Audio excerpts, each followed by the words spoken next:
अस्सलामुअलैकुम वरहमतुल्लाहि वबरकातुहू। हर हाल में खुश रहना सीखिए और अल्लाह का शुक्र अदा करते रहिए।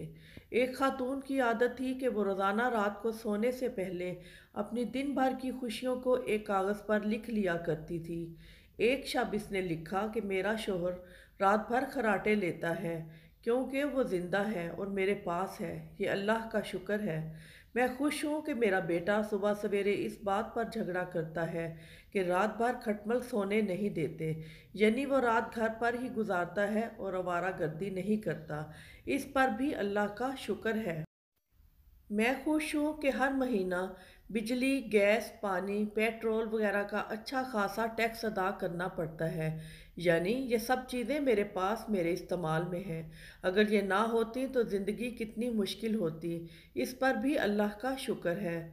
मैं खुश हूँ कि मेरे कपड़े रोज़ बरोज़ तंग और छोटे हो रहे हैं। यानी मुझे अल्लाह ताला इस अच्छी तरह खिलाता पिलाता है। इस पर भी अल्लाह का शुक्र है। मैं खुश हूँ कि दिन ख़त्म होने तक मेरा थकन से बुरा हाल हो जाता है, यानी मेरे अंदर दिन भर सख्त काम करने की ताकत है और ये ताकत और हिम्मत सिर्फ अल्लाह ही के फजल से है। अल्लाह का शुक्र है, जिनके पास नहीं इनका क्या हाल होता होगा। इस पर मैं खुश हूँ कि रोज़ाना अपने घर का झाड़ू पूंजा करना पड़ता है और दरवाजे खिड़कियाँ साफ करना पड़ती हैं। शुक्र है मेरे पास घर तो है। मैं खुश हूँ कि कभी कभार थोड़ी बीमार हो जाती हूँ, यानी मैं ज़्यादातर सेहतमंद ही रहती हूँ। इस पर भी अल्लाह का शुक्र है। मैं खुश हूँ कि हर साल ईद पर तोहफे और ईदी देने में पर्स खाली हो जाता है, यानी मेरे पास मेरे अजीज़ रिश्तेदार और दोस्त अहबाब हैं जिन्हें तोहफा दे सकूं। अगर ये ना होते तो ज़िंदगी कितनी बेरौनक होती।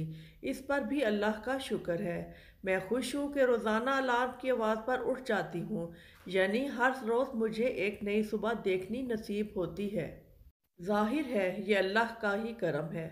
दोस्तों, हमें भी अखराजात की कमी बेशी पर अफसरदा नहीं होना चाहिए, बल्कि छोटी छोटी परेशानियों में भी खुशी तलाश करनी चाहिए और इस खातून की तरह जीने के इस अनमोल फार्मूले पर अमल करते हुए अपनी भी और अपने से वाबस्ता लोगों की ज़िंदगी पुरसकून बनानी चाहिए। परेशानियों में भी खुशी तलाश करनी चाहिए और इस खातून की तरह जीने के इस अनमोल फार्मूले पर अमल करते हुए अपनी भी और अपने से वाबस्ता लोगों की ज़िंदगी पुरसकून बनानी चाहिए और हमें अल्लाह ताला का शुक्र अदा करते रहना चाहिए, जिसने हमें इतनी अच्छी ज़िंदगी अता की और हमारी ज़िंदगी को इन छोटी छोटी खुशियों से भर दिया। वीडियो पसंद आए तो प्लीज़ वीडियो को लाइक कीजिएगा और चैनल को भी ज़रूर सब्सक्राइब कीजिएगा। बहुत शुक्रिया। अल्लाह हाफिज़।